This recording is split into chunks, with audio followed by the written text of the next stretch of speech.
long way, but together gotta find my way. The Lord need to stand up, get better warning, which makes me know where is the line, what's left to be. Très heureuse de vous retrouver ce lundi matin. Il est 6h30. Bonjour à tous et bienvenue dans Kenkeliba. Et c'est reparti pour une nouvelle semaine en notre compagnie. J'espère que vous avez profité de ce week-end pour bien vous reposer.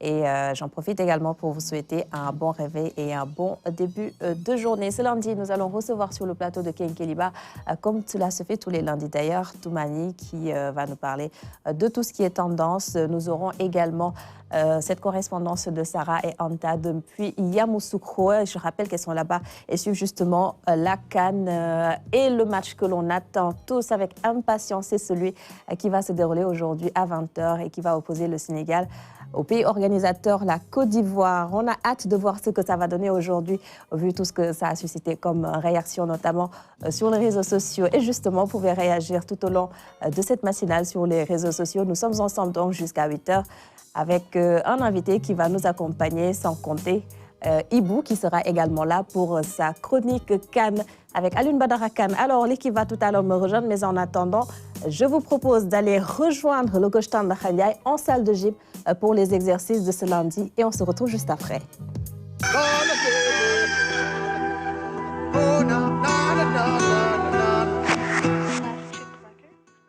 Mesdames et messieurs, bonjour à tous. Merci de rester fidèles au rendez-vous. Alors, aujourd'hui, nous sommes sortis des sentiers battus et ici, c'est la ville de Mamkombalamba. Pour vous dire, mesdames et messieurs, eh bien, la ville de feu Pape Bouba Diop. Et justement, nous sommes à quelques encablures de la maison de feu Pape Bouba Diop. Alors, cela veut tout dire, mesdames et messieurs, les Lions du Sénégal, cet après-midi, qui vont jouer face à l'équipe de Côte d'Ivoire. Alors, entre la Côte d'Ivoire et le Sénégal, évidemment, beaucoup de cousinage à plaisanterie. Alors, sur le terrain, souhaitons simplement que cette rencontre se déroule dans un esprit de pure fraternité sportive. Alors, c'est un match de football qui va durer le temps de 90 ou plus de, disons, 120 minutes. On ne sait jamais, mais dans tous les cas, alors on va y aller pour supporter les Lions du Sénégal face à cette équipe de Côte d'Ivoire. Alors, mais, mesdames et messieurs, nous allons passer à notre rubrique habituelle. Il s'agit bien sûr du lundi. Alors, le lundi, évidemment, c'est donc le cardio. Alors, un cardio avec plusieurs facettes. Alors, je rappelle, mesdames et messieurs, que nous sommes avec le coach Do. Alors, le coach Do, il est en compagnie du coach Daniel. C'est vrai qu'ici, à Rufisque, mesdames et messieurs, à Dynamic Sport, alors vous avez aussi un autre lion. Alors, un autre lion, quand je vous dirai son papa, puisque Thiam Gaïndé, je crois que tout le monde connaît, paix à son âme, eh bien, ça colle aussi à l'événement. Voilà pourquoi, mesdames et messieurs, encore une fois, eh bien, nous nous souvenons eh bien, de tous ces éléments, que ce soit Thiam Gaïndé, que ce soit Pape Diop, et donc voilà. Mais en tout cas, à nos Lions, très bonne chance. Alors, coach Bou, coach Do, la parole, c'est à vous. Mesdames et messieurs, bonjour. Ravi de vous retrouver en ce début de semaine. Et pour aujourd'hui, on va vous présenter, comme d'habitude, notre cardio du lundi. Alors, ce cardio se fera sous forme de circuit training et on va travailler et stimuler l'endurance cardiovasculaire et cardio-respiratoire. Autrement dit, on va solliciter le muscle cardiaque, le cœur et la respiration pour fournir un apport en oxygène suffisant afin de maintenir le rythme et l'intensité de l'exercice. Autrement dit, aujourd'hui, avec ces exercices, on va stimuler le muscle cardiaque. Alors, on vous donne rendez-vous tout de suite dans les démonstrations des exercices qu'on va vous proposer, mes collègues et moi. Et souvenez-nous bien. Merci. Alors, mesdames et messieurs, c'est parti avec le cardio du lundi. Alors, regardez avec cette corde qui se serpente avec le coach Do. Alors là-bas, à la plateforme, le coach Daniel. Et donc, de l'autre côté, le coach Thiam, voilà, habillé aujourd'hui aux couleurs du FC Barcelone. Évidemment, alors lui, son papa, il s'agit de Thiam Gaïndé. Allez, le coach Daniel ici avec les pompes et nous avons le coach Do qui change d'atelier. C'est une sorte de circuit training. Et donc, avec cet entraînement, mesdames et messieurs, suivez plutôt.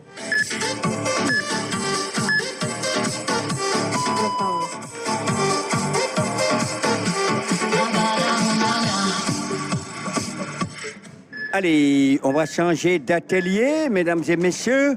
À la corde, le coach Daniel, à la plateforme Le Step avec le fils de Cham Gaindé. Voilà, on se souvient bien de celui-là avec le 12e Gaindé. Et que le coach Do est aux pompes.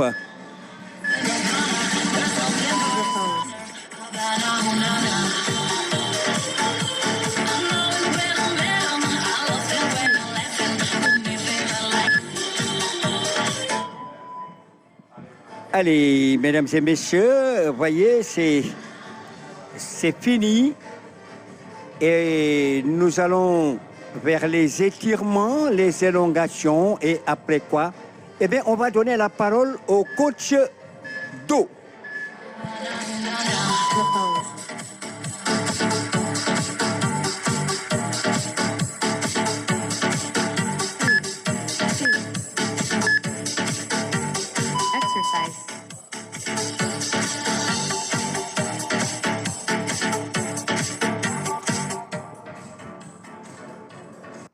Nous revoilà, mesdames et messieurs. J'espère que vous nous avez bien suivis et que vous avez bien aimé ces démonstrations qu'on vous a proposées. Alors, pour le match d'aujourd'hui, le Sénégal va affronter les Ivoiriens. Donc, on va soutenir l'équipe nationale et, comme on a toujours l'habitude de le dire, Manko Wouti Ndamli. Allez, bonne chance aux Lions et on se donne rendez-vous demain, Inch'Allah. Merci beaucoup. Voilà, merci coach Do. Merci également au coach Cham. Alors là, l'esprit va se tourner du côté de Cham Gaindé, à qui nous disons, eh bien, nous voulons encore nos prières pour coach Cham Gaindé. Alors encore une fois, de prier pour lui, pour le repos de son âme, évidemment, avec surtout, mesdames et messieurs, le coach Daniel qui donc est là. Alors, mesdames et messieurs, le rendez-vous, c'est donc demain, Inch'Allah. Merci beaucoup, coach Tanda Khandiaï, pour cette capsule gymnastique. On vous retrouve bien entendu demain pour un autre numéro dans Kenkeliba du mardi. L'équipe de ce lundi, c'est Toumani, Alune, Ibou et notre invité du jour que nous allons tout à l'heure présenter. Mais d'abord, je me tourne vers le supporter number one. Bon, je te considère comme le supporter number one parce que depuis le début, tu nous portes chance quand même. Il ne faut surtout pas changer. Il ne faut surtout pas changer ça, le maillot. Si cela porte chance au Sénégal, je ne changerai rien. Rien du tout. Voilà. Ça va. Toujours la même chose. Oui. Jour de marche aux couleurs du Sénégal, Oui. bon, parce que chacun à sa façon essaiera de transmettre des ondes positives Oui. à notre équipe qui en a bien besoin, Oui. surtout aujourd'hui dans le chaudron de Yamoussoukro. Ah oui, hein. Voilà. Oui. Mais on leur fait confiance. Aujourd'hui, ils sont d'une telle maturité, ils Oui. dégagent une telle puissance que je ne pense pas que cela puisse les ébranler. Voilà, ils joueront à domicile parce qu'en vérité, sur le plan sportif, même si le Sénégal est en Côte d'Ivoire, c'est le Sénégal qui accueille la Côte d'Ivoire aujourd'hui. C'est ça. Voilà. On l'attendait avec impatience et donc c'est arrivé pile à l'heure. C'est ce lundi donc à 20h, Sénégal-Côte d'Ivoire, un match avec beaucoup d'appréhension, beaucoup de réactions également, n'est-ce pas Ibou? Absolument. Ce sera ni un match tactique, ni un match technique, ni un match physique. Tout va se jouer au niveau mental. La Côte d'Ivoire a subi ce qu'ils disent une humiliation. Non, c'est juste sportif. C'est désagréable, certes, mais pas une humiliation. L'humiliation est plus profonde que ça. Il faut peut-être qu'on arrête la sémantique là, qui peut être très traumatisante. Mais ce qui est sûr, le Sénégal est passé dans un côté tout positif, tout beau. Comment les entraîneurs vont travailler sur l'aspect mental, Oui. l'autre ne pas être dans le désespoir Oui. et l'autre ne pas être dans le gros espoir. C'est cet équilibre-là à trouver. Exactement, en parlant de mental, justement, c'est de ça qu'on va parler tout à l'heure dans ta chronique. Absolument, la chronique où on parlait de la santé mentale Exact. différente de la maladie mentale. Exactement. Mais on fera le focus sur la santé mentale, sur l'aspect sportif. Et on va parler d'un Sénégalais Oui. qui est le parfait exemple. modèle qu'il faut pour parler de santé mentale. Exactement, ce sera tout à l'heure. Bonjour Toumani. Bonjour Adama. Avec toi aussi, on va parler de foot, de Cannes. Voilà, enfin, plus ou moins je vous suis. Alors Oui. je vais aussi en Côte d'Ivoire comme vous. Et dans la rubrique Tendance, justement, nous allons rendre hommage ou bien faire le portrait de la première dame de la Côte d'Ivoire. C'est pas pour le match, hein, on va quand même les battre, mais vu que la CAN est organisée, Oui. Inch'Allah. Merci Ibou, Inch'Allah. Vu que la CAN est organisée là-bas, ben, la rubrique Tendance suit également voilà, la CAN 2023. Oui, on va sûr. parler de ça dans une première partie. Et pour le deuxième sujet également, on ne quitte pas la Côte d'Ivoire parce qu'on va parler justement de la CAN des influenceurs. Aujourd'hui, c'est une tendance. Pendant tous les événements, on les invite. Et le pourquoi, on va en parler tout à l'heure. C'est ça. Pas trop stressé pour le match de ce soir? Non? Si, plus ou moins. Après, depuis le début, je suis stressée parce que je me dis que depuis le début de la CAN, peut-être lorsqu'on se compare aux autres équipes, on n'a pas eu, disons, 2 défaites. Donc je me dis qu'on a beaucoup plus de choses à perdre. J'aurais aimé arriver en finale sans perdre de match. Bien sûr. En phase de poule, on dit, si on perd un match, on peut se rattraper, alors que là, ce n'est pas du tout possible. Oui. Et c'est la CAN de surprise. Oui. Et on ne veut surtout pas de surprise pour le Sénégal. On ne veut surtout pas rentrer maintenant. Tout à fait. C'est trop tôt. Bonjour également à notre invité et Alioune qui nous le présente. Alors, nous avons le plaisir aujourd'hui de recevoir sur ce plateau le professeur Maram Seck, qui est le conservateur plutôt du musée de Gorée, qui dépend de l'Institut fondamental d'Afrique noire. Beaucoup ne le savent pas. Et ce sera l'occasion avec lui donc, de revenir un peu sur donc, le dispositif de ce musée-là. En tout cas, la place de ce musée dans le dispositif plutôt de l'IFAN, son historique également, mais aussi voilà, parler surtout donc, de cette prochaine exposition qui s'annonce parce qu'il s'agit véritablement donc, d'une exposition revenant sur les 12 ans de recherche qui ont été menées dans le Sénégal oriental sur la présence humaine. Hein. Donc, ils ont essayé de remonter donc, du paléolithique jusqu'à la période actuelle. Hein. Donc, ça veut dire que voilà, il y a eu beaucoup de trouvailles, ça a été véritablement d'intenses moments de recherche pour les scientifiques. Voilà, chanceux, je peux le dire ainsi, qui ont eu à faire un peu ce travail-là voilà, de fourmi, parce qu'il n'est pas simple donc, de faire des recherches, surtout dans cette zone extrêmement chaude, dans le Sénégal oriental, remontant donc datant du paléolithique jusqu'à notre période. Alors, en termes d'investissement également, quels sont qui ont été ces chercheurs historiens qui ont eu à faire donc, ces travaux de recherche-là. Qu'est-ce que ces recherches-là, finalement, ont pu ressortir en termes d'ancienneté du peuplement donc, dans cette région-là donc, du Sénégal? Parce qu'il est clair que ils auraient pu choisir d'autres sites, mais pourquoi précisément le Sénégal oriental? Je pense par exemple à Dakar, la presqu'île du Cap-Vert, où il y a également d'anciennes traces, en tout cas, de présence humaine qui ont été notées, dans le Kadior aussi, mais précisément là, on va parler donc du Sénégal oriental, le pourquoi, qu'est-ce qui a été trouvé, et puis également les perspectives qui s'annoncent pour le monde un peu de la recherche, pour tous ces historiens, pour tous ces paléontologues, et également, donc, je peux dire, voilà, tout cela qui s'intéresse de près donc, au peuplement ancien de la Sénégambie, parce que c'est clair que des travaux voilà, effectués au Sénégal peuvent impacter donc, toute la sphère donc, sénégambienne. Voilà les questions sur lesquelles nous reviendrons avec notre invité, le professeur Maram Seck. Donc on va véritablement faire aujourd'hui de l'histoire. Mais c'est ça, et ça te passionne, hein, vu un sujet qui nous passionne, nous tous. Notre casquette d'historien, voilà, pour ceux qui ne le savent pas, Alioune est historien. Donc, professeur Maram Seck. Voilà, pour être fidèle donc, à son état civil. C'est ça. Bonjour, professeur. Ça va, vous allez bien? Ça va très bien, merci. Bienvenue sur le plateau de Kenkeliba. Merci de m'avoir invité. J'aime bien votre cadre. On n'était pas là la dernière fois. C'est ça. Ça se voit que vous avez plusieurs. On a changé un petit peu. Voilà, c'est bien. Merci. Oui. Voilà. Avant de parler d'histoire, on va rester sur le sport, puisque c'est d'actualité. Quelles sont vos appréhensions sur le match d'aujourd'hui? Sénégal-Côte d'Ivoire. Bon, pour être honnête, c'est la première fois que j'éprouve un peu de stress. Pas parce que nous n'avons pas une bonne équipe, je pense que ça, tout le monde est d'accord. Nous avons la meilleure équipe d'Afrique. Mais c'est le contexte, le fait de jouer une équipe qui a été repêchée, qui joue devant son public, et tout ça, avec tous les aléas du football aussi. On n'a vu que des surprises jusqu'ici. Mais comme vous l'avez dit, je compte sur le mental des joueurs et l'ingéniosité du coach. Parce que quand même, on a un bon coach, je pense qu'il saura parler, le langage du foot, n'est-ce pas, de l'engagement, du patriotisme. Je pense qu'ils vont se surpasser et puis à la fin, ils vont gagner. C'est ça. avant de faire les pronostics comme la dernière fois. Tu étais à quelques... Je pense qu'elle était prête. Oui, c'est ça. Elle avait vu juste. Hein. Elle avait vu juste. En tout cas, elle avait vu juste. Pour les deux premiers, je pense. Oui, bien sûr. 3-0, oui. Le premier match, c'était un lundi. Oui. Là également. Ah, oui. Le dernier. Non, le dernier, non. L'avant-dernier. L'avant-dernier, Oui, tout à fait. oui. Dis-nous aujourd'hui. On a envie de savoir. Sincèrement, je ne sais pas. Ça ne nous rassure pas du tout. Et je ne veux pas jouer Ça ne nous rassure pas. Sérieusement. Mais bon, peut-être d'ici la fin de l'émission, ça va. Bon, disons 2-0. Vu que c'est eux qui organisent la CAN. Oui, 2-0, ça va. Ça va. Oui, ça va. C'est bon. Aline, on s'arrête sur les matchs d'hier avec la Guinée-Conakry. Oui. La Guinée qui a battu les deux Guinées, là. Les deux Guinées qui se sont affrontées.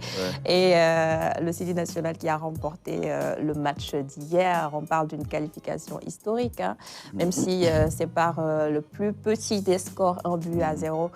Les Guinéens sont donc qualifiés en quart de finale et continuent donc la compétition. Il y a également un autre match que nous avons suivi jusque tard dans la nuit. Hier, un match qui a opposé l'Égypte à la République démocratique du Congo et surprise aussi, l'Égypte qui quitte ainsi cette compétition à l'issue d'un match très rude qui s'est terminé par une séance de tir au but.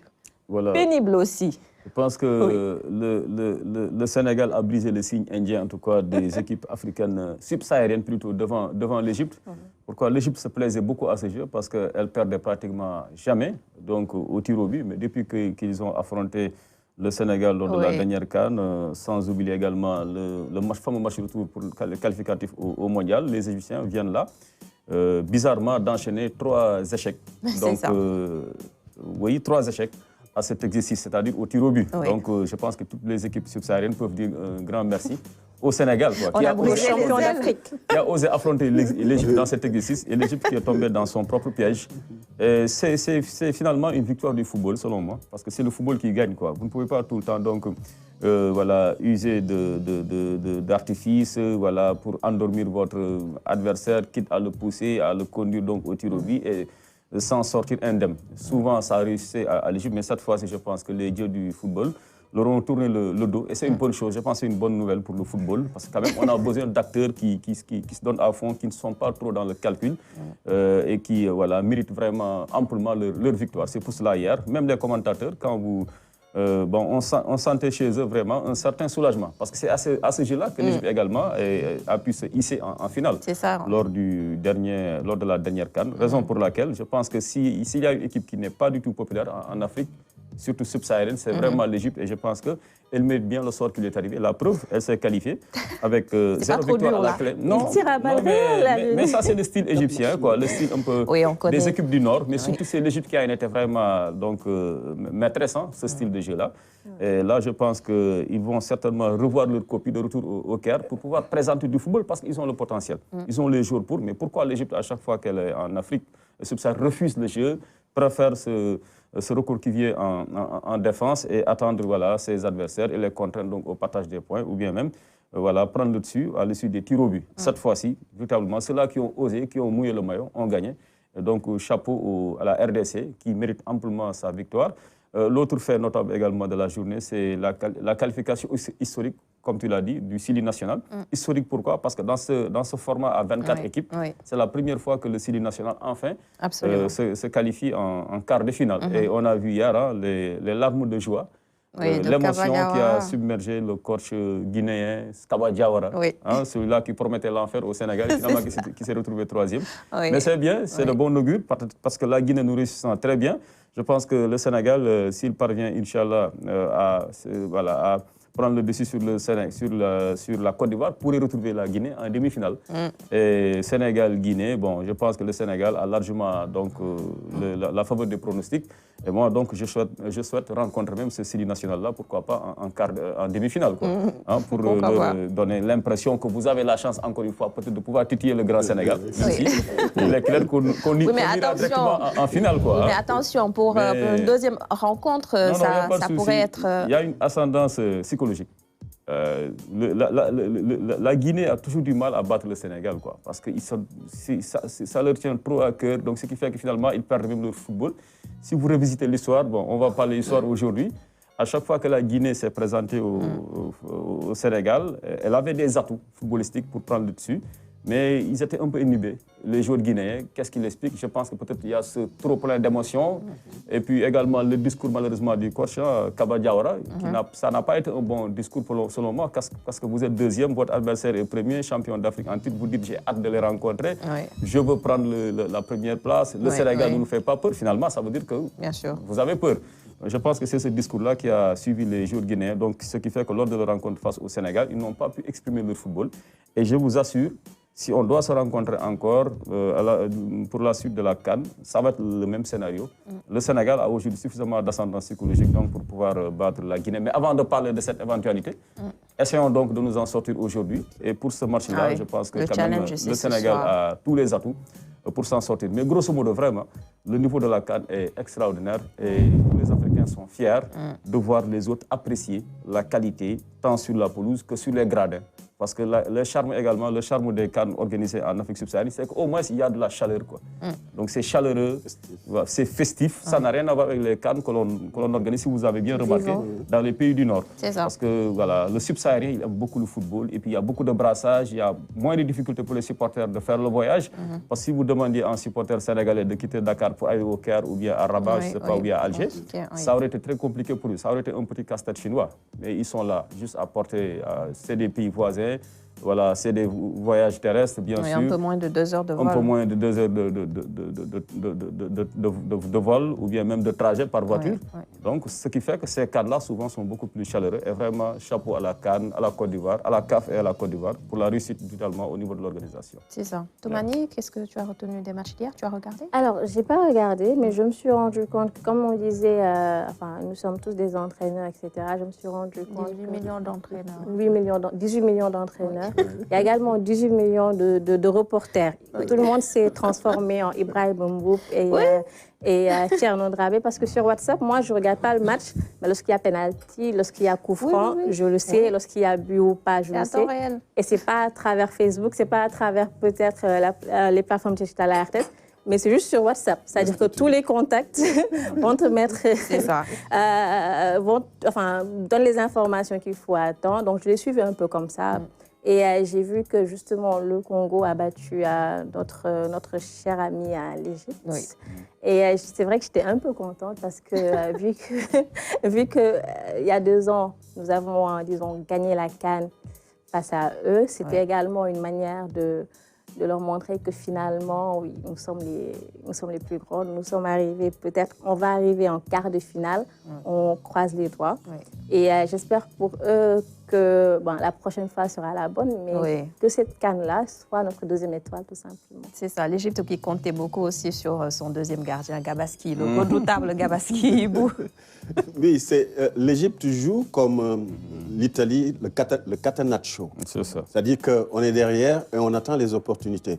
Mais est-ce un hasard entre l'Égypte et l'Italie?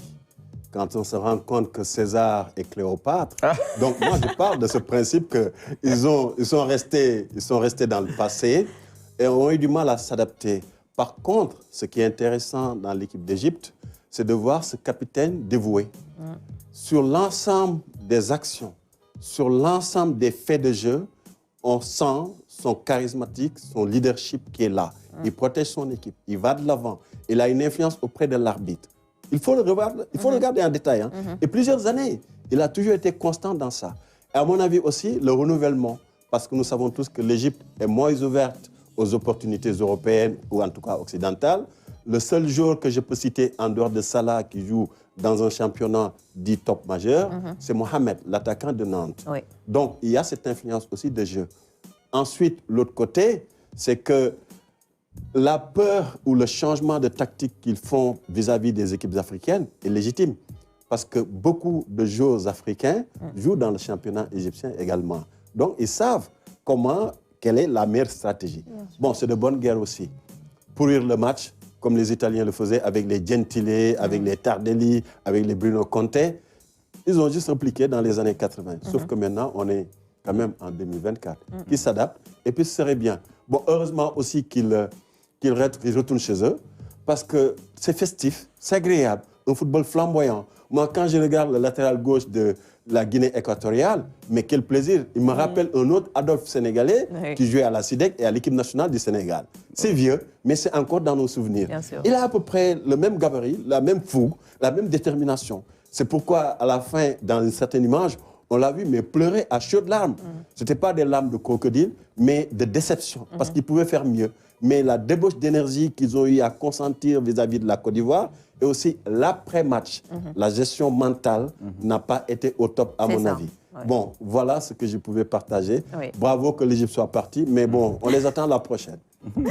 Alors, professeur Maram Seck, qu'est-ce que vous avez un petit commentaire peut-être sur les matchs qui se sont déroulés hier? Oui, c'est justement la surprise dont je parlais. Tout le monde attendait la Guinée équatoriale vu leur performance au premier tour. Oui. Et regardez le malheur qui s'est abattu sur leur meilleur marqueur, qui rate un penalty. C'était un signe. Je pense que c'est des matchs comme ça, il y a toujours des signes. Quand vous ratez un penalty, vous êtes favori, etc. Bon, la chance va tourner vers l'autre. Bon, la victoire m'a trouvé encore dans la circulation. J'étais à la Médina. Mais j'ai pu constater quand même l'engouement, les sifflets, les klaxons, l'effervescence donc de notre peuple frère de la Guinée, des ressortissants guinéens qui vivent parmi nous. Donc je pense que c'est bien, c'est comme si c'est le Sénégal qui jouait. Oui. C'était vraiment positif. Absolument.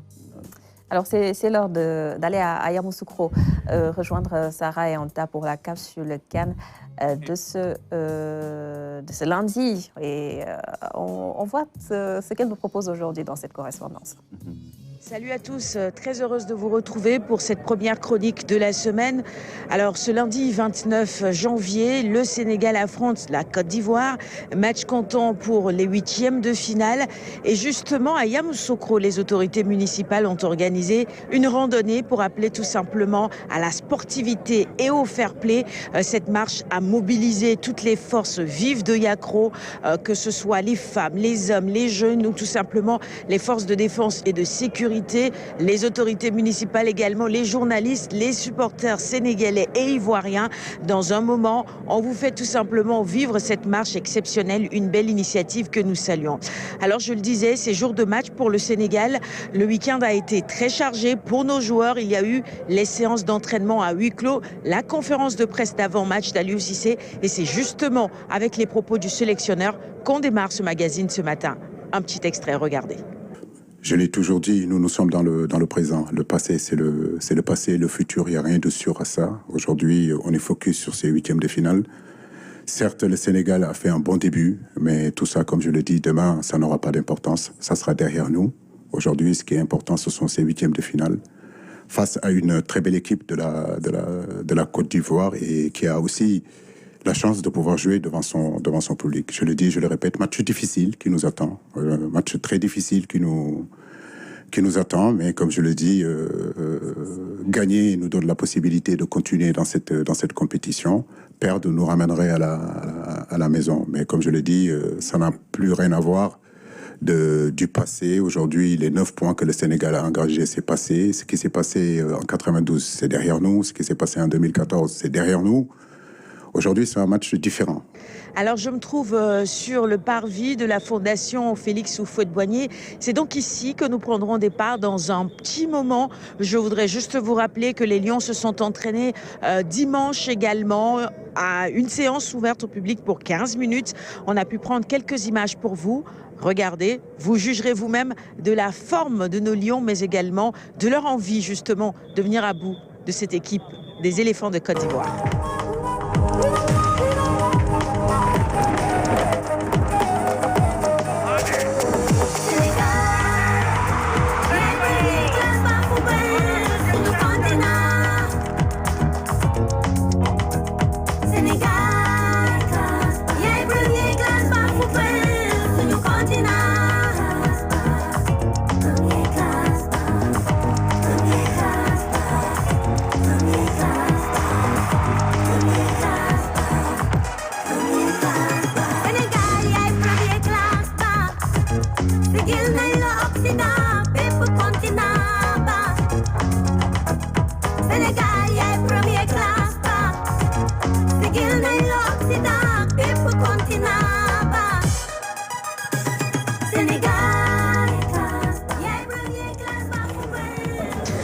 Alors, on vous retrouve donc ici, comme je le disais, pour cette marche organisée par la municipalité de Yamoussoukro. Vous l'apercevez juste derrière moi. C'est l'heure de la mobilisation. Il faut tout simplement prendre départ.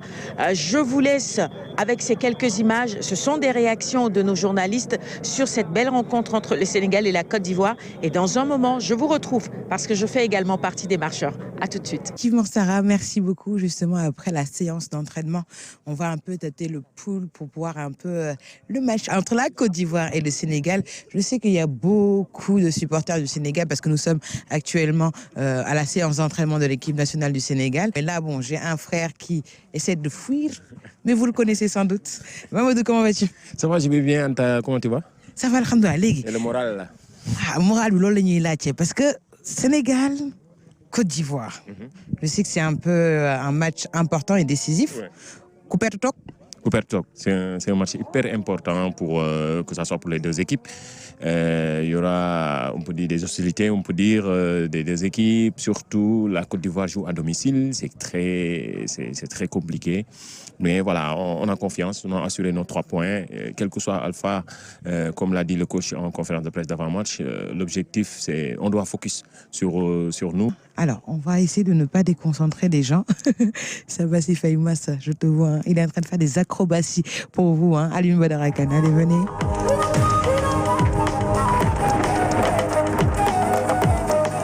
Bonjour. Bonjour. Alors, vous êtes de quel organe? Equinox, c'est le Cameroun. Equinox TV. C'est nos frères camerounais. Bon, comment vous allez? Ça va, tout doucement. Alors, vous soutenez vos beaux Sénégalais ou vos beaux Ivoiriens? Une question toute simple. On soutient nos beaux Ivoiriens, mais on soutient le Sénégal parce que c'est les lions, comme les lions du Cameroun. C'est vrai, 2 lions, mais bon, vous n'êtes pas les lionceaux finalement, vous? Non, non, du tout. On reste lions, indomptables, malgré la défaite. Le Sénégal vous a dompté, hein? Bien sûr, ben, ça n'enlève en rien notre, on va dire quoi, indomptabilité, entre guillemets. Je vous chahute un peu, merci beaucoup. Si on joue véritablement sur nos vraies valeurs et que boy pression bi bañ jël le dessus sur l'enjeu et tout, je sais pas comment l'expliquer, ils peuvent passer facilement face à cette équipe ivoirienne. C'est un match de football, on va essayer de jouer crânement nos chances, de jouer notre jeu, de nous concentrer sur nous-mêmes, sur l'équipe du Sénégal et ne pas vraiment calculer ce que va faire l'adversaire. On a pu voir que les joueurs ivoiriens sont bien arrivés. On va aller de l'autre côté, aller rendre une petite visite aux journalistes ivoiriens à qui on va tendre le micro. Vous êtes de quel organe? NCI, la 3, dont la 3 ça va être RTI également. Hein. C'est difficile de pronostiquer un tel match. Vous aussi, 2 grandes nations de foot. Vous avez une équipe du Sénégal là, qui marche sur l'eau. Donc on se dit, mais les lions vont bouffer les éléphants. Vous savez, nous sommes à la Coupe d'Afrique des Nations des surprises. Donc il y a le côté rationnel où le Sénégal s'est très bien comporté, donc tout le monde voit le Sénégal favori. Mais je le répète, c'est la Coupe d'Afrique des Nations des surprises. Donc les éléphants de Côte d'Ivoire peuvent naturellement créer la surprise. Clairement, le Sénégal a fait un bien meilleur parcours en ce qui concerne les matchs de poule, avec pour moi des certitudes dans tous les secteurs de jeu. C'est du 50-50, mais le Sénégal semble être l'effectif, en tout cas le mieux affûté de la compétition jusqu'à aujourd'hui. Maintenant, la Côte d'Ivoire peut être poussée par un sursaut d'orgueil, par son public qui est venu, qui attend beaucoup de cette équipe nationale. Tout va dans le sens du Sénégal. Attention, il faut faire attention parce que c'est justement la CAN et jusqu'à présent on a vu tellement de surprises, il faut faire attention. Le Sénégal est quand même nettement plus fort, ils ont beaucoup plus de certitudes, c'est la seule équipe qui a remporté tous ces matchs, leur collectif est très au point, ils ont sur le banc des joueurs qui feraient envie à peu près toutes les autres sélections ici, c'est le meilleur effectif avec le Maroc, ils ont comme remplaçants des joueurs vraiment très forts et la Côte d'Ivoire, ça va être dur de se remettre de ça. Maintenant, ils auront peut-être l'énergie des miraculés. Je vous donne rendez-vous tout à l'heure avec Sarah Louya et à demain en espérant que Inch'Allah, que le Sénégal gagnera ce match face à la Côte d'Ivoire.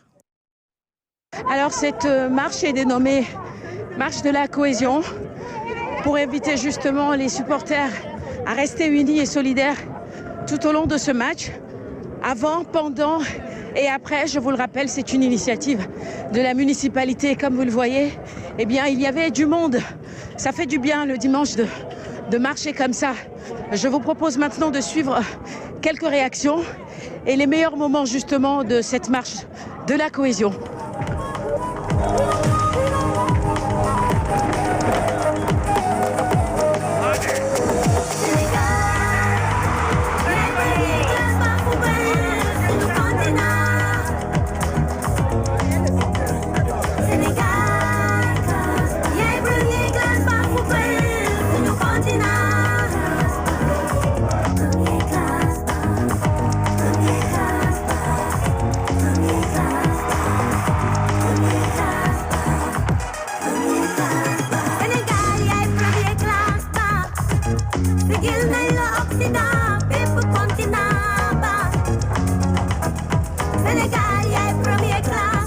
Il s'agit de célébrer l'amitié, la fraternité entre les peuples sénégalais et ivoiriens.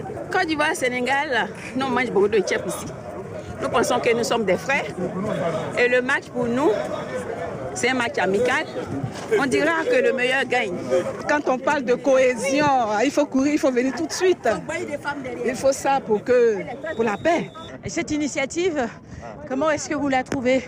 Je trouve cette initiative très bonne, très belle, parce que tout simplement, ça permet de raffermir les relations entre le Sénégal et la Côte d'Ivoire. Donc jusqu'ici, on a été bien accueillis, bien traités. Et je pense que ça vient confirmer ce qui se passe jusqu'ici, ici à Yamoussoukro. C'est de bon augure en direction du match de lundi. La Côte d'Ivoire et le Sénégal, c'est la même famille. C'est deux pays frères, depuis Senghor et Houphouët-Boigny jusqu'à Macky Sall avec Alassane Ouattara. Nous voulons lancer un appel de fraternité, d'union à toutes les populations de Yamoussoukro, à l'effet d'accueillir, comme ils ont si bien fait pendant les premières journées, nos frères du Sénégal. Comme tout le monde le sait, le Sénégal et la Côte d'Ivoire ont des relations très fortes. Et un match de football, c'est après tout du sport. Et il ne faudrait pas que ce match crée des problèmes. Chaque groupe de supporters devrait être derrière son équipe, mais dans le fair play. On marche souvent. Comme vous le constatez, nous sommes habillés là, sport dans ma vie. Nous le faisons régulièrement, parce que j'étais en service à Yamoussoukro, comme je viens de le dire, et on a formé cette équipe-là. On a été même les premiers initiateurs de sport dans ma vie à Yamoussoukro. Alors après plus de 7 km de marche, on se retrouve encore ici au point de départ à la Fondation Félix Houphouët-Boigny pour les étirements et un moment de détente également. Belle initiative encore une fois de la municipalité. Merci d'avoir regardé cette chronique. On se retrouve demain mardi avec le même plaisir. Bonne chance encore une fois à nos Lions. On espère la victoire à l'issue de ce match de 8e de finale. Merci à tous encore une fois et à demain. Merci beaucoup Sarah, merci également à Anta et je rappelle que la correspondance de ce lundi est justement dédiée au coach Tandakha Ndiaye. Oui, Sarah a tenu à le préciser quand même, clin d'œil au coach Tandakha qui, on le rappelle tous les matins, nous présente la capsule gymnastique dans King Kelibia alors à l'une. On l'a vu, cette belle initiative qui vise justement à renforcer les liens entre le Sénégal et la Côte d'Ivoire notamment. C'est très important. C'est vrai que c'est un match qui va nous opposer aujourd'hui, mais après ce match, on va continuer à conserver cette relation de paix et de fraternité qui existe entre les deux pays depuis fort longtemps. Félicitations au coach Tandakha qui a été le parrain donc, de ce numéro du jour. Hein, oui. Donc, de l'élément de Yamoussoukro, il le méritait amplement. Et puis je pense que s'il était de la délégation, il aurait pu certainement donc, voilà, conduire la marche hein, en prodiguant de bons conseils donc, à nos frères ivoiriens et autres africains. Oui. Je pense que c'est un bon message, en tout cas véhiculé par Yamoussoukro, sous l'instigation, bien sûr, sous la houlette du préfet qui a initié cette activité-là pour raffermir davantage les liens entre la Côte d'Ivoire, le Sénégal et les autres peuples également qui sont présents en Côte d'Ivoire à l'occasion de cette CAN. Je pense qu'il y avait eu quelques craintes. Quand on a su que le Sénégal allait rencontrer la Côte d'Ivoire, vous savez, il y a toujours quelques esprits un peu mal intentionnés, mais c'est juste quelques petits groupuscules là, rien du tout. Mais il fallait quand même recadrer les choses puis voilà, dire au monde, à l'Afrique, à tous ces peuples-là qu'il s'agit juste d'un match de football qui ne saurait nous désunir. Le plus important, quand même, reste ces liens séculaires-là que les pères fondateurs ont su tisser, et ce, bien avant d'ailleurs. Hein. parce que la Côte d'Ivoire, quand même, c'est une terre d'accueil pour pas mal de Sénégalais, tout comme également le Sénégal. Là, en sortant des locaux de la RTS, vous ne pouvez pas faire une minute sans croiser un étudiant ivoirien, parce que beaucoup d'entre eux vont ici, donc au CESAC, ou bien dans les autres structures d'enseignement supérieur public ou bien privé ici du Sénégal. Pourquoi ils choisissent ainsi le Sénégal? C'est parce qu'ils y sentent en paix. Donc, c'est un pays tolérant, c'est un pays ouvert, c'est la teranga, tout comme également l'Akwaba, c'est un peu le symbole donc, de la teranga en Côte d'Ivoire. Donc, c'est la canne de l'hospitalité aussi, eux, quoi. Donc, dans les pays respectifs. Donc, je pense que c'est bien de célébrer ainsi la fraternité entre le Sénégal et la Côte d'Ivoire. D'autant plus que, comme l'avait dit El Hadji Diouf, qui a le sens un peu de l'humour, il disait à un Ivoirien qui est venu l'interviewer, « Bonjour, bienvenue ici chez nous ». Et l'Ivoirien qui était un peu interloqué, il lui a dit, mais bien sûr, vous êtes le bienvenu chez nous, parce que nous sommes chez nous dans notre pays. Bien sûr. La Côte d'Ivoire, parce que n'oublie pas que l'épouse, la première épouse, si je ne me trompe pas, du président ivoirien, le premier président, Houphouët, elle était une dame du Sénégal. Oui. Voilà, une Sénégalaise, la Sénégalaise donc de Houphouët-Boigny. Et depuis lors, donc, il y a eu ces liens très forts entre les deux pays. Donc je pense que c'est vrai que ça va être chaud aujourd'hui sur les gradins, c'est normal, il y a une rivalité juste sportive, mais le temps d'un match et après, on tourne la page. On passera à autre chose. Ce sera fini. Voilà, c'est ça. C'est ça. À 7h11, on reste toujours sur la CAN avec la chronique de Ibou qui nous parle aujourd'hui de la santé mentale dans le foot. N'est-ce pas? Oui, la santé mentale que définit l'Organisation mondiale de la santé comme un état d'émotion qui permet de faire la production de richesses, d'avoir un équilibre. Pourquoi c'est important d'en parler à cet instant-ci, ce jour-ci? Parce que le Sénégal qui reçoit la Côte d'Ivoire à Yamoussoukro, c'est ça la réalité en fait, c'est le Sénégal qui reçoit. Le Sénégal a fait une succession de victoires, des éléments positifs qui peuvent être dans l'euphorie. Et cette gestion-là, c'est uniquement le préparateur mental qui peut faire ce travail, de leur dire, ne vous calmez pas, mais surtout revenez sur terre, ayez conscience que ce qui s'est passé est déjà dans les souvenirs et dans les faits que vous allez poser, c'est un impact dans l'avenir, même immédiat, de la compétition. Et de l'autre côté, la dichotomie, c'est que le préparateur mental de la Côte d'Ivoire n'aura qu'un seul langage.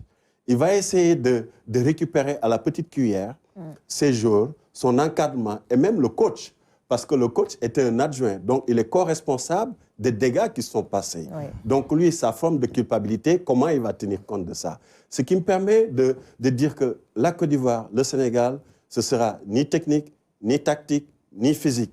Ce sera exclusivement au niveau mental. Et au niveau mental, pour donner un cas concret, un cas réel, il y a un garçon, un Sénégalais, moins de la trentaine. Toute sa vie, sa passion repose sur le football. Oui. Il en a développé des compétences professionnelles dans une académie. Et il travaille également dans le football. Il vit du football. Vous l'enlevez le football, vous l'enlevez sa vie. Et ce garçon... à la CAN de 2022, où le Sénégal fut victorieux, et nous sommes encore victorieux parce qu'on est encore champion d'Afrique, et Inch'Allah, à venir encore. Ce garçon, à quelques semaines, pour ne pas dire quelques jours, fatalement, il lui arrive la grosse blessure que tout le monde évite au niveau d'une compétition, d'autant plus que c'est dans le football. Crespin Diatta, il se blesse. Tout est transformé chez lui. Mais comment il se retrouve, lui, tout seul? Il n'est plus sélectionnable. Parce que même si le sélectionneur voulait, il ne pouvait pas. Lui-même, il sait qu'il n'est plus sélectionnable dans la mesure où il vit avec sa blessure. Et même dans son club, il n'est plus intégré. Il reste 9 mois. 9 mois sans jouer au foot. J'ai fait partie de ceux qui ont eu à râler quand il a été sélectionné à la Coupe du Monde.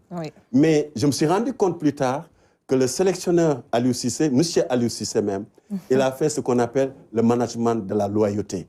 Ce management de la loyauté n'est pas quelque chose d'occidental, c'est beaucoup plus dans nos sociologies, la loyauté. Il s'est dit que ce garçon, on ne le lâchera pas, il a toujours été d'un apport pour le Sénégal. Certainement, ils ont eu des échanges en privé, certainement qu'ils ont eu beaucoup plus de rencontres pour qu'ils puissent jauger de l'état d'esprit, de l'état mental de Crespin Diatta. Et qu'est-ce qui se passe avec Crespin Diatta? Le meilleur joueur actuellement de cette CAN, l'ensemble des équipes, des joueurs, c'est Crespin Diatta qui est au top. Non seulement il était obligé dans son club, quand il est revenu de sa blessure, son entraîneur lui dit, oui, tu vas jouer, mais je n'ai plus de disposition là où tu as tes compétences, milieu offensif. Et il le fait jouer, limite un latéral. Mais Crespin n'est pas un latéral. Imaginez quelqu'un dans sa tête, je suis obligé d'attaquer. Du jour au lendemain, on me dit, tu n'attaques plus, tu défends. Mais il y a un travail mental à faire. Bien sûr. Donc, c'est un garçon qui reflète à lui tout seul toute l'histoire et tout ce qu'on devrait faire de modèle de santé mentale. Parce qu'en réalité, la santé mentale, on est toujours assujetti au stress, des ambitions qu'on veut, légitimes et légales, et également des pertes. Combien de gens ont perdu d'enfants? Combien de gens ont perdu leurs parents? Combien de gens ont perdu leur emploi? Combien de gens ont eu des déceptions lors d'un entretien d'embauche? Combien de gens ont perdu même de l'argent? Mais tout ça, c'est de la santé mentale. Le déclic qui le permet, c'est la conscientisation d'abord, l'estime de soi. Les gens, les filles, les garçons qui ont eu des déceptions amoureuses, mais comment ils vivent-ils ça? Il y a des suicidés, mais c'est parce qu'ils n'ont pas eu le soutien psychologique. Mais d'abord, on ne les a pas dit la volonté. Ça peut être marrant pour certains, Diallo ou pas, mais prenons le cas de quelqu'un. Si on le déshabillait et qu'on le mettait sur une chaise anglaise, mais il est fait là pour sortir le petit bijou, c'est ça la volonté? Nul ne peut le sortir à votre place. Cette volonté-là, c'est ce qu'il faut. C'est ce qu'il faut dire à nos jeunes, c'est ce qu'il faut dire aux pratiquants du sport, c'est ce qu'ils ont dit à tous ceux qui sont exposés aux déceptions, au stress de la vie. Parce qu'il y en aura tout le temps. Et quand ils vont regarder Crespin Diatta, tout le monde a un patrimoine physique et un patrimoine moral. Mais le patrimoine moral est d'une dimension inouïe qui doit être un exemple. Dans les écoles de management, dans les écoles élémentaires, dans les écoles primaires, secondaires, que tout le monde puisse montrer Crespin Diatta et de dire comment il a subi cette blessure physique et au niveau mental qu'il a eu à résolver cette difficulté. Il est là le meilleur jour actuel qu'on a dans l'ensemble des jours qui composent cette compétition. J'ai envie de lui dire, mais merci, parce que moi-même, la cinquantaine, je m'inspire de lui. Quand je suis fâché, quand je suis dans la circulation, mais je me dis, mais ce garçon, tout le travail mental qu'il a eu à faire, mais d'abord, c'est l'écoute. Parce que aller chercher quelqu'un pour lui dire que je ne vais pas bien, ce n'est pas une chose évidente. C'est limite de la honte. C'est limite, on est gêné de le faire. Mais il faut le faire. Restez pas dans son petit coin. Ça touche à l'ensemble de notre jeunesse, souvent qui peuvent être confrontés à des difficultés, surtout amoureuses. Mais qu'est-ce qu'ils font? Le suicide n'est pas la solution. La solution, c'est d'aller trouver quelqu'un, de parler avec quelqu'un. Sortez, discutez, échanger, danser, regardez des vidéos, mais ne restez pas seul. Et le cas de Crespin est la preuve matérielle, et bravo à Crespin de nous donner ce modèle, ce que tu représentes. Et absolument, Crespin qui a récemment subi aussi un véritable bashing, surtout après le dernier match. Et c'est ça, le dernier match Sénégal-Guinée. C'est absolument cruel de s'attaquer au physique de quelqu'un comme ça. Et c'est dangereux aussi, vu les réactions que ça peut provoquer. Mais aussi, ça peut considérablement saper le moral de quelqu'un, puisqu'on parle de mental. C'est du harcèlement. Le harcèlement est puni par l'ensemble des lois. Le harcèlement le plus lâche, c'est le harcèlement qui touche à un patrimoine physique. Moi, le harcèlement que j'ai subi personnellement était très marrant. Parce que j'ai bridé comme un Coréen. Donc, du coup, je suis ravi. On m'a toujours appelé Ibou Sebutu chinois. C'est marrant. Mais par contre, dans le cas de Crespin, c'est là où la conséquence des réseaux sociaux. Les réseaux sociaux produisent du contenu. Mais je viens dans une plateforme. Cette plateforme-là n'est pas publique, n'est pas institutionnelle. C'est une plateforme d'abord commerciale qui appartient à un privé. Là, c'est le cas de Facebook. Prenons le cas de Facebook. Que gagne, nous, le Sénégal, avec Facebook? Presque rien du tout. Je suis habitué à dire qu'avec Facebook, l'État du Sénégal doit avoir une position, entre guillemets, dominante. Comment? Le contenu qui est là, qui agresse le cas de Crespin, mais c'est inouï. Comment quelqu'un peut agresser quelqu'un à travers une plateforme et il n'y a pas une injonction pour dire à cette plateforme de supprimer l'ensemble? Mais pour que cette plateforme puisse supprimer l'ensemble des contenus, il faudrait qu'il y ait la modération de contenu. Mais comment faire la modération de contenu? Nous, au Sénégal, on peut y gagner sur 4 catégories rapidement. Si on prend nos retraités qui n'ont plus d'activité, si on prend nos albinos qui sont exposés au soleil, si on prend nos prisonniers qui peuvent être en phase d'insertion, si on prend nos étudiants, mais l'ensemble de ces 4 catégories peuvent contracter avec Facebook pour pouvoir les donner des emplois pour faire la modération de contenu. Donc, à mon avis, voilà la dynamique, la leçon, ce qu'il faut tirer de l'enseignement de Crespin. Mais cette dame, voilà en réalité que la méchanceté ne peut pas être du genre. Ça peut être aussi bien chez un garçon, chez une fille. Et par contre, certainement que cette dame, elle a du mal quelque part.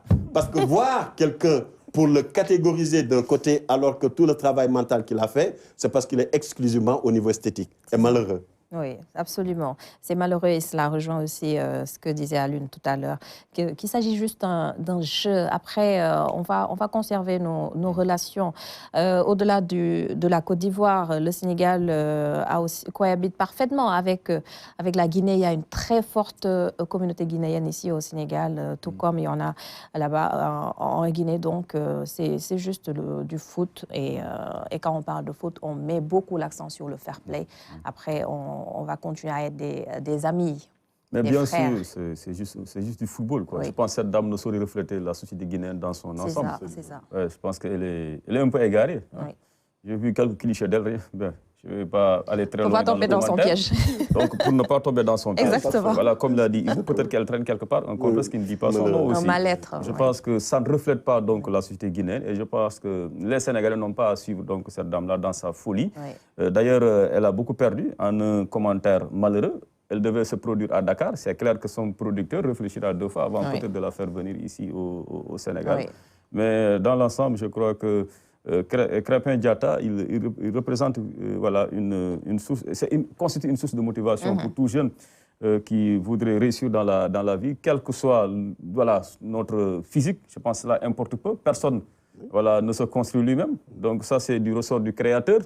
On est ce que l'on est. Maintenant, il faudra juste l'assumer et avoir ce mental-là fort. Et c'est ce qu'il est en train de démontrer aujourd'hui sur les différentes pelouses donc, du monde, surtout particulièrement pour le cas d'espèce en Côte d'Ivoire. Oui. Donc Krépin, c'est un modèle, quelqu'un à saluer. Et puis quelqu'un qui se bat également pour sa communauté. Cette dame, qu'est-ce qu'elle a fait certainement pour sa communauté, comparé à ce que Krépin a eu à consentir en termes d'investissement pour sa Casamance natale. On se souvient que lors de sa première CAN, juste à la suite de cette CAN-là, il a eu à équiper le bloc opératoire de l'hôpital régional de Ziguinchor. Ça, c'est pas petit. Donc cela démontre que c'est un homme véritablement plein de générosité, très humble, et puis qui se bat pour son prochain et qui mérite tous les honneurs, tous les éloges. Véritablement, cela ne saurait l'affaiblir, parce que connaissant sa force mentale, il est clair que certainement, il ne s'est même pas attardé sur ce commentaire malheureux. C'est ça. Voilà. Merci beaucoup, Ibo, pour cette belle chronique sur la santé mentale dans le foot. Et surtout, pour avoir un bon référentiel, il y a le docteur Nal Socéphale qui a fait une production d'un livre qui s'appelle « Histoire de la préparation olympique, le secret des vainqueurs ». C'est un Sénégalais, un professeur à l'université Gaston Berger de Saint-Louis. Il faudrait lire ce livre, même quelques extraits, vous vous rendrez compte de la dimension de ce qu'il propose. Exactement. Et merci encore, monsieur le professeur. Merci à toi, Ivo. Adam, tu me permets juste... Oui, très rapidement. Enfin, moi, je me dis que peut-être que les Sénégalais le font inconsciemment. Le Sénégalais est très taquin, très sarcastique. Et nous avons été élevés un peu comme ça. C'est-à-dire que même un papa sénégalais ne va pas dire à son fils « je t'aime ». Il va le dire d'une autre manière. C'est ça. Ta grosse tête là. Et pourtant, c'est de l'amour. Alors peut-être je pense que Krépin aussi le regarde de cet œil. C'est de l'amour qu'on lui porte. Et c'est une manière pour nous de le taquiner un peu. Après, c'est vrai que des fois, ça peut également frustrer la personne. Et c'est à ne pas faire. Mais je pense que c'est par rapport à notre culture.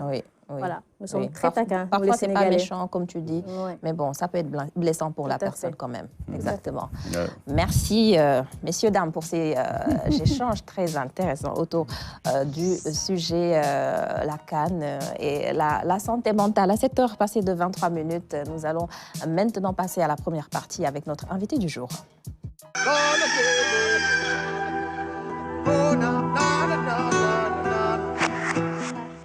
Alors, notre invité ce lundi, c'est professeur Mamaram Seck, annoncé en début de matinale. Il est le conservateur du musée de Gorée de l'Institut fondamental d'Afrique noire, IFAN. Et aujourd'hui, il va nous parler de l'exposition Falémé, 12 ans de recherche au Sénégal oriental à Lune. Voilà, donc 12 ans de recherche, de durs moments, certainement, de travaux sous le chaud soleil donc, du Sénégal oriental, natal de Ibou. Et donc, cela veut dire tout simplement qu'ils étaient pleins d'abnégation au point de produire, pour pouvoir produire voilà, aujourd'hui voilà, ces résultats-là qui seront dévoilés au grand public à l'occasion donc bien sûr du vernissage attendu cette semaine de cette exposition-là. Mais tout d'abord, j'aimerais qu'on s'arrête un peu sur le musée historique de Gorée, qui dépend de l'Institut fondamental d'Afrique noire. Ça, je ne le savais pas, je l'ai su que hier, par le canal, bien sûr, de notre consoeur Ndaye Aïdaïdia, qui s'occupe de la communication de l'IFAN. Aujourd'hui, dans le dispositif de l'IFAN, l'Institut fondamental d'Afrique noire, à chaque fois qu'on en parle, bien sûr, dans les têtes, on a l'image du grand savant noir, le grand Négus, plutôt, le grand pharaon, alors Cheikh Anta Diop. Alors, que représente le musée historique de Gorée aujourd'hui dans l'administration, disons, l'architecture institutionnelle donc, de l'Institut fondamental d'Afrique noire, IFAN? Merci Aline Badara et merci de m'avoir invité, de nous avoir permis de communiquer sur cet événement important que nous avons aujourd'hui même à 17h. Sur l'île de Gorée, au musée historique précisément du Sénégal à Gorée. Donc c'est le nom, musée historique du Sénégal à Gorée. Alors, c'est une longue histoire. Ce musée a existé depuis 1954. Il était logé à la maison Albis qui fait face à la maison des esclaves. Peut-être que c'est pour cette raison que certains ont pu penser que c'est un musée qui relevait du ministère de la Culture comme la maison des esclaves. Mais c'est un musée de l'IFAN qui a été donc conçu pour être un lieu de mémoire comme Gorée, mais aussi une sorte de laboratoire comme l'IFAN. Parce que l'IFAN lui-même est un musée. Parce que nous avons beaucoup de collections. Donc, une partie de ces collections archéologiques était logée au musée historique de Gorée. Mais ce n'est pas que l'archéologie. Il y a donc, certes, la préhistoire, la protohistoire, mais aussi l'histoire. Donc, c'est un musée où on trouve 12 salles d'exposition avec une bonne partie réservée à l'archéologie. Et ceci est dû peut-être au fait que les anciens conservateurs étaient aussi des archéologues, pour la plupart. Donc, on a fait la part belle à l'archéologie, mais il y a une salle sur les résistances, par exemple, à la colonisation, à l'esclavage. Il y a l'esclavage, la traite atlantique. Il y a une salle sur Gorée, l'histoire de Gorée. Il y a une salle sur la religion, sur l'islam, mais aussi sur la religion chrétienne, surtout à Gorée, avec les églises et tout ça. Donc, et jusqu'aux indépendances, il y a une salle politique sur l'histoire politique du Sénégal. Alors, donc, ce sont des expositions permanentes qui sont là et qui font que des élèves viennent souvent. C'est notre public principal, les élèves, les étudiants, viennent souvent se ressourcer, prendre des notes avec leurs encadreurs. Alors, donc, de la maison de Victor Albis, le musée a été transféré justement au fort d'Estrée, où il se trouve aujourd'hui. Et puis, bon, qui a été, comme vous le savez, une prison civile. Donc, quand les prisonniers ont quitté en 1977, donc, le musée a été alloué à l'IFAN pour qu'on y transfère justement les objets que nous avions à la maison Albis, qui était devenue un peu petite. Alors, avec maintenant l'aide de nos chercheurs qui étaient belges, Guy Tilmans, donc on a pu travailler, reconfigurer complètement le fort pour en faire aujourd'hui un musée. Alors, donc, je ne sais pas, aujourd'hui, nous sommes en train de faire revivre ce musée en faisant un clin d'œil surtout à la diaspora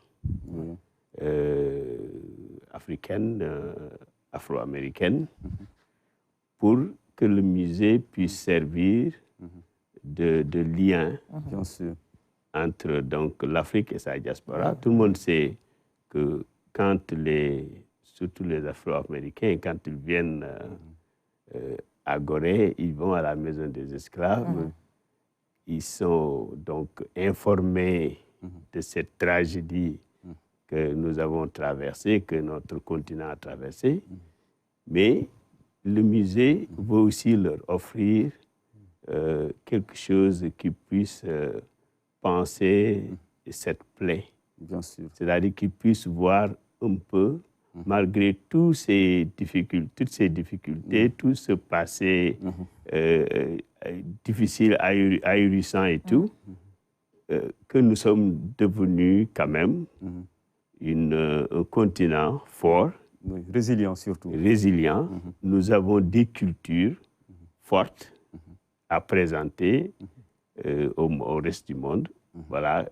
Et donc, c'est ce nouveau pan-là que nous sommes en train de développer pour voir comment faire du musée un lieu quand même certes de mémoire, mais aussi de sentiment de fierté. Bien sûr. Pour ceux qui nous viennent de la diaspora. Bien sûr, et cela est extrêmement important. C'est un volet pas du tout négligeable qu'il faudrait préserver. Et puis je pense que vous y êtes déjà avec la vulgarisation donc de ce musée-là, parce que beaucoup n'étaient pas au courant. Et déjà, ça commence fort bien de savoir qu'une fois à Gorée, il n'y a pas que la maison des esclaves ou bien la maison de la femme, Henriette Bathily, mais il y a également d'autres endroits à découvrir, notamment le musée historique donc, de Gorée, qui dépend de l'Institut fondamental d'Afrique noire. Et pour parler un peu de cette vieille civilisation, de ces vieilles civilisations répertoriées en Afrique, rien ne vaut bien sûr les fouilles. La recherche à travers donc nos fameux archéologues qui étaient donc du côté un peu du Sénégal oriental. Pendant 12 ans, ils ont travaillé dur d'arrache-pied pour pouvoir présenter aujourd'hui des découvertes extrêmement intéressantes qui démontrent encore une fois l'antériorité de la présence en tout cas humaine ici d'abord en Afrique et surtout au Sénégal. Mais tout d'abord, pourquoi ils sont intéressés à cet espace, à ce bassin, le bassin du Falémé, quand on sait qu'ils auraient pu peut-être explorer d'autres zones du Sénégal. Nous sommes ici sur la presqu'île du Cap-Vert. J'ai parlé un peu de ces vestiges qui ont été également retrouvés à Thiès, dans le pourtour un peu de ce lac-là, aujourd'hui presque asséché, vers la zone des Niayes. Mais pourquoi précisément le bassin du Falémé? Qu'est-ce qui vaut son importance? Bon, il faut dire que quand vous venez au musée, vous verrez que nous avons plusieurs sites dans la vallée du fleuve, le Saloum, les amas coquillers, les mégalithes. Donc nous avons plusieurs sites. Et nos archéologues vont partout. Alors, il se trouve simplement que les chercheurs, ils vont quelque part par intérêt. Donc, si ce sont des préhistoriens, ils s'intéressent aux sites préhistoriques, parmi lesquels donc, la Falémé. Alors, c'est une équipe de chercheurs composée donc, de chercheurs venus de Genève, de l'Université de Genève, du laboratoire d'archéologie africaine et d'anthropologie de Genève, et d'archéologues de l'IFAN, et même de l'UCAD en général. Alors, donc, ils se sont intéressés à ce site, certainement parce qu'il y a toujours quelque chose qui vous attire sur un site. Je donne un exemple. Moi, mon terrain de recherche, c'est la vallée du fleuve Sénégal, le Fouta précisément. Mais aujourd'hui, j'ai vu, par exemple, des prémices de découvertes importantes sur un site, et certainement dans les jours à venir, une équipe de l'IFAN va aller faire des fouilles. Pourtant, mon objectif, ce n'était pas de faire de l'archéologie, mais j'ai vu des ossements humains qui sont presque à même le sol, n'est-ce pas? Bon, certainement avec l'érosion, donc voilà. Bon, ensuite, il arrive que quelqu'un me dise, voilà, nous étions en train de creuser, on faisait quelque chose, voilà, on a trouvé cette poterie, on a trouvé, etc. Donc, c'est toujours quelque chose comme ça qui fait que les gens s'intéressent à un site particulier. Peut-être que cette zone-là, le bassin du Falémé, était un peu propice au peuplement humain? Certainement, est-ce que c'est pas cela qui l'expliquerait également? C'est un prolongement aussi du fleuve Sénégal. Bien sûr, bien sûr. Quand on connaît un peu la géographie de la zone. Bien sûr. Et d'ailleurs, les résultats le montrent. Okay. Je veux pas... je veux que les gens viennent voir par eux-mêmes ce qu'on a trouvé, qui renseigne sur les activités humaines sur la zone, dont la chasse, etc., et la céramique. Donc, il y avait une certaine ingéniosité donc, des populations qui y vivaient à l'époque. Donc, des pratiques culturelles, etc. Donc, c'est ça le rôle de l'archéologie. L'archéologie il n'y a que l'archéologie qui puisse parfois nous renseigner sur le mode de vie de population il y a des milliers ou peut-être des millions d'années. Donc, c'est ça qu'ils ont pu trouver sur place. Donc, vous verrez des objets archéologiques qui renseignent sur les différentes phases de la vie de ces populations autour de la Falémé. Ibou, c'est une zone qui vous tient à cœur, hein, quand on connaît vos liens avec le Sénégal oriental. J'ai des origines de Goudiri, de Haïrelao jusqu'à Dakar. Peut-être que l'ancêtre du Sénégal serait issu de cette zone. Il nous semble, parce qu'en tout cas... C'est l'ancêtre des Sénégalais. Oui, tout à fait. C'est l'ancêtre des Sénégalais, voilà. C'est de vous féliciter dans la coopération avec la Suisse et la France et le Sénégal. Et c'est en 2017, il me semble, que j'ai eu d'abord les premiers échanges dans ce cadre-là avec certains qui devaient y contribuer. Et c'était la problématique sécuritaire. Et du coup, l'environnement, le Mali, etc., avec tout ce qui s'est passé avec le terrorisme, donc ils ont beaucoup plus accentué les travaux au niveau de la Falémé. Et ce qui était intéressant également, c'est l'inclusion sociale communautaire. Parce que les chercheurs ne sont pas juste venus faire les activités scientifiques. Ils ont eu la dimension managériale d'inclusion en échangeant avec la population, en formant des ouvriers également, des techniciens qui ont participé également à la fouille, qui a créé, même si c'est des emplois temporaires. Mais ce qui m'a plus intéressé dans ça, quand j'ai échangé avec certains 2018-2019 comme ça sur les éléments techniques qu'ils avaient trouvés, ils m'ont dit qu'on a trouvé des choses techniques qui n'avaient rien à voir avec la population actuelle. Donc, ça veut dire qu'ils partent du principe même que, est-ce que ce n'est pas 4 ou 5 siècles avant notre ère que ces choses-là existent. Et vraiment, bravo pour cette inclusion communautaire. Tout le monde y tient. Et vraiment qu'un chercheur scientifique et la démarche managériale, il faut le saluer. Et surtout la coopération internationale. Oui. L'archéologie permet de battre en brèche les thèses, en tout cas, des suprémacistes, hein, de nos chers amis les racistes là. Alors, je ne sais pas, peut-être que c'est une question qui ne va pas certainement faire plaisir à nos amis tchadiens ou bien éthiopiens. Le Sénégal pourrait-il peut-être un jour réclamer l'antériorité un peu du peuplement africain? Bon, pour le moment, ça n'a pas été prouvé par les recherches, mais quand même, il faut remarquer qu'il y a eu beaucoup de migration. D'ailleurs, c'est ce qui fait qu'aujourd'hui, on parle des langues africaines comme étant apparentées à l'égyptien ancien, par exemple. Et ça n'a pu se faire que par la migration. Bien sûr. Donc, peut-être que l'archéologie continue. Je pense que la recherche continue. Chaque fois, on découvre quelque chose de nouveau. C'était la corne de l'Afrique. Aujourd'hui, c'est autour du lac Tchad. Vous voyez, donc... demain, ça peut être dans le bassin du Falémé, du fleuve Sénégal. C'est ça. Voilà. Merci beaucoup, professeur, pour cette première partie, riche en enseignements sur le plan historique. Dans la deuxième, on reviendra bien sûr sur le programme de ce vernissage, mais aussi sur un peu la vocation d'archéologues. Est-ce qu'il y a suffisamment d'archéologues aujourd'hui au Sénégal, des archéologues sénégalais qui pourraient prendre eux-mêmes donc cette question-là en charge, pour qu'il y ait plus de recherches sur l'ensemble du territoire sénégalais. Donc voilà les questions qui vous seront posées dans la dernière partie, Inch'Allah. Exactement, le temps de suivre le clip du jour avant les infos.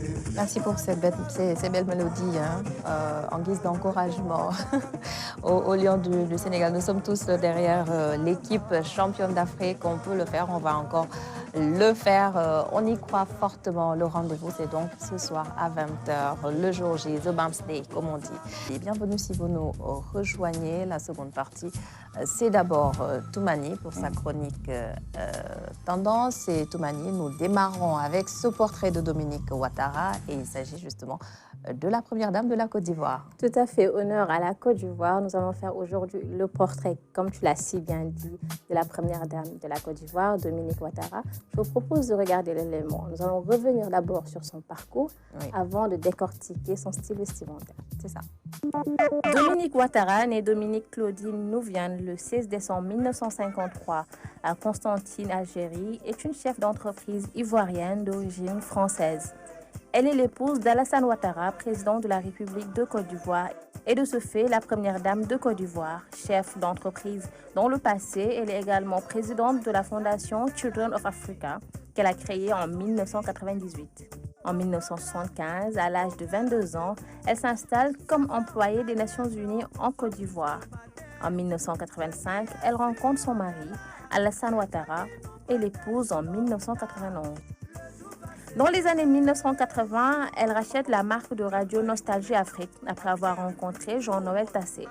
À la suite de l'élection à la présidence de la République d'Alassane Ouattara, elle cesse ses activités de chef d'entreprise, démissionne de toutes ses fonctions professionnelles. En décembre 2012, elle lance le Fonds d'appui aux femmes de Côte d'Ivoire pour le financement des micro-projets des femmes. En 2019, plus de 200 000 femmes bénéficient de ce fonds en Côte d'Ivoire. Son capital est de 12 milliards de francs CFA. De petites étincelles qui, unies dans un harmonieux scintillement, mêlent leur beauté aux unes aux autres pour créer la plus belle des magies, celle de la solidarité. En étant solidaires, ces petites ampoules deviennent plus rayonnantes, plus belles et plus puissantes. À l'image de ces magnifiques illuminations, lorsque nous sommes unis, nous assurons à notre belle Côte d'Ivoire un magnifique rayonnement et à nos concitoyens un développement harmonieux. Qu'elle soit de sortie au bureau ou une réception à domicile, Mme Ouattara aborde toujours des tenues qui plaisent.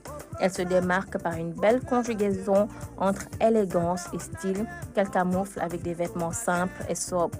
Depuis quelques années, la première dame de Côte d'Ivoire ne cache plus son méprise pour le pagne africain. Reconnue pour ses tailleurs style Dior et Chanel, Dominique Ouattara est rapidement devenue l'ambassadrice de charme du pagne africain. Elle est d'ailleurs très coquette dans les ensembles pagne avec jupe longue et un haut qui dégage le cou. Elle accompagne le tout d'une écharpe. Ce qui est intéressant, c'est qu'elle confectionne ses tenues en pagne chez des créateurs ivoiriens.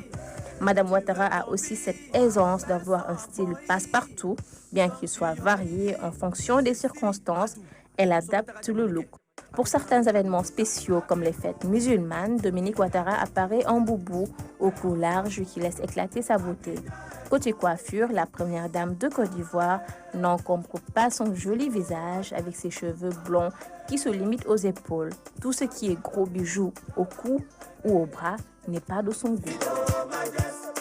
Dominique Ouattara, la première dame de la Côte d'Ivoire, très élégante. On la voit toujours très bien habillée, très classe, que ce soit en tenue moderne ou en tenue traditionnelle. Tout à fait. Désormais, elle est l'ambassadrice du pagne africain et surtout du wax. Et ce qui est intéressant dans tout ça, c'est que les tenues qu'elle porte sont confectionnées par des artisans, par des créateurs et des stylistes ivoiriens. Donc, elles l'ont compris. Elle n'est pas la seule aujourd'hui. Oui, honneur à la Côte d'Ivoire. Mais on a remarqué que dans l'ensemble, les premières dames mettent en avant le savoir-faire local. Exactement. Et de la meilleure des manières, parce que les premières dames, d'habitude, on les voit comme des dames qui sont dans le luxe, etc. Alors, si ces premières dames portent du pagne tissé, portent du wax, c'est un message en fait renvoie une autre image. Tout à fait. C'est un message qu'elle montre au monde entier pour leur faire comprendre que le luxe, c'est pas juste Dior, Givenchy, Chanel. Je ne vais même pas dire que. Finalement, moi, je me dis que le luxe, c'est le Made in Africa. Parce que nous, on fait du sur-mesure. De 2 ans à 60 ans, voire 80 ans, nous, Sénégalais, nous, Africains, on porte du sur-mesure. Alors finalement, c'est nous le luxe, en fait. C'est pas... C'est vrai. Et ces grandes marques qui sont... Enfin, ce sont de belles marques. Elle montre, elle propose de belles tenues. Sauf qu'aujourd'hui, même aujourd'hui, elle se retourne vers les artisans. Si on prend le cas de Chanel qui est venu jusqu'au Sénégal pour être en collaboration avec des artisans sénégalais, ça veut tout dire. Aujourd'hui, les premières dames l'ont compris depuis, oui c'est vrai, belle lurette, mais à travers aujourd'hui leurs activités, les plateformes digitales, cela est encore beaucoup plus mis en avant. C'est ça. Alors, on passe à ton second sujet. On reste toujours en Côte d'Ivoire, Cannes 2023, justement, quand les influenceurs font la promotion de la Cannes. Tout à fait. Le second sujet qui est plutôt très fun, hein, mais je vais vous proposer de regarder l'élément en plein son. Vous allez voir un peu quelques influenceurs qui sont là-bas en Côte d'Ivoire. Oui. Des influenceurs sénégalais? Non, pas que sénégalais. Okay. Il y a les Sénégalais, il y a une Algérienne, etc. C'est une manière de montrer un peu le rôle des influenceurs parce que ça a amené des polémiques. Même Aline Badara n'était pas trop convaincue. Mais je pense que maintenant, oui. Non, on va voir quel élément peut-être. Surtout le Marocain, là. Il est en train de faire un formidable travail, en tout cas pour son pays. Tout à fait. Et pour cela, je vous propose de regarder l'élément. Pour moi, c'est l'esprit du pays. C'est pas juste les pays et l'infrastructure, mais c'est magnifique. Hein. Abidjan, c'est beau, la plage. J'ai eu l'occasion de visiter plein d'endroits super beaux. Donc déjà, ça, c'est beau. Mais l'âme du pays, ce que renvoie ce pays, le sentiment qu'on a dans ce pays, l'hospitalité des gens, la beauté, la verdure. Honnêtement, c'est juste inexplicable. Et je pense qu'il faut venir ici pour comprendre.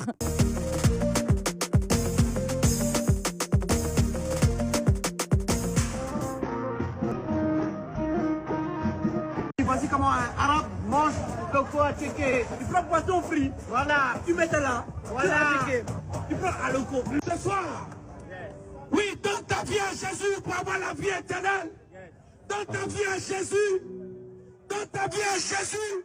Est-ce que les éléphants peuvent gagner le Sénégal? Bien sûr que c'est possible. Ça m'a pris 2 jours et 2 nuits pour concorder une bonne stratégie. Et je peux vous informer que ça n'a rien donné. Rien de rien. 58. Alors, Toumani, on l'a vu, ces influenceurs qui, au-delà de faire la promotion de la Cannes, participent aussi à égayer un petit peu et à nous montrer surtout ce qui se passe là-bas, pas seulement côté foot, mais surtout côté découverte aussi. Exactement. C'est pas pour rien que les organisations aujourd'hui les invitent à des grands événements comme la Cannes, comme la Coupe du Monde, etc. Et aujourd'hui, moi je me dis que c'est comme un livre. Pas tout à fait, mais c'est comme lorsque Victor Hugo dit que lire, c'est voyager. Aujourd'hui, lorsqu'on suit un influenceur, on voyage. Et c'est pas pour rien également qu'on utilise le mot suivre. C'est pas juste lorsqu'on regarde ou bien lorsqu'on suit à la télé la belle Anouchka, mais lorsqu'on suit un influenceur qui est... Je te vois également sur Instagram. Hein. Je pense que tu es... Je ne suis pas une influenceuse. Tu influences de par ta manière de t'habiller, etc., etc. Alors, chaque influenceur, justement, a un domaine bien particulier. Certains influenceurs vont influencer par leur tenue vestimentaire, comme la première dame tout à l'heure. Elle influence de par sa manière de mettre en avant le savoir-faire local. D'autres influenceurs vont faire voyager, c'est-à-dire que vous allez rester chez vous, suivre par exemple tel influenceur qui va prendre l'avion, vous montrer le trajet, vous montrer le voyage. Une fois arrivé, il va vous faire visiter des musées, il va aller au stade, te montrer tout ce que peut-être, tout ce qui est en backstage. C'est ça. Et aujourd'hui, je pense que les gens ont compris ça. Autant lorsqu'il y avait la Cannes, par exemple, si je prends le cas de la RTS, c'est la radio qui partait et la télé. Aujourd'hui, il y a le digital aussi. Ce n'est pas pour rien qu'Anta est là-bas. Alors, Anta, par exemple, nous permet de voir tout ce que peut-être qu'on ne peut pas voir forcément à la télé. C'est ça. Et aujourd'hui, à la limite, la télé intègre cela. C'est-à-dire que maintenant, les émissions ont des rubriques comme des chroniques digitales, etc. C'est pour un peu apporter tout ce qui est en backstage, parce que finalement, lorsque je tends mon micro, par exemple, à Ibou, et avec ma caméra, etc., Ibou peut-être est beaucoup plus sérieux en répondant à mes questions. Alors que si c'est avec un téléphone, Ibou est beaucoup plus fun. Il se dit, bon, c'est juste un téléphone. Et à partir de là, on arrivera justement à avoir beaucoup plus d'émotions d'Ibou. Il est beaucoup plus spontané. Et c'est ce que justement ces influenceurs apportent, je vais dire, à ces événements comme la Cannes, tout simplement. Merci beaucoup, Toumani, pour ce sujet très intéressant. Tu es convaincu, Alune? Non, bien, très bien d'ailleurs. Très bien. Et Alune, tu as juste 1 minute avec ton invité. Avec notre invité. Donc, sur la vocation, parce que Oui. ces recherches ont été pour la plupart effectuées par des expatriés, bien sûr en collaboration avec des nationaux, mais quand même j'aimerais bien que sur un site de recherche, qu'il y ait par exemple que des Sénégalais, je pense que ce serait bel et bien possible, mais à condition de former davantage d'archéologues. Au Sénégal, est-ce qu'aujourd'hui la formation d'archéologues est vraiment développée? Bien sûr, bien sûr. Et puis je vous dis tout de suite qu'on a des archéologues sénégalais qui vont sur des sites et qui font des recherches par eux-mêmes. Vous savez, la collaboration en général entre laboratoires, c'est d'abord pour des outils de mesure, de calcul ou de datation. Et puis ça coûte cher aussi. Voilà, parfois on est obligé, on est dans un monde ouvert. Gotta wake up early in the morning, a long way but go because I gotta find my way. The Lord need to stand up, get better warning, which makes me know where is the line, what's left.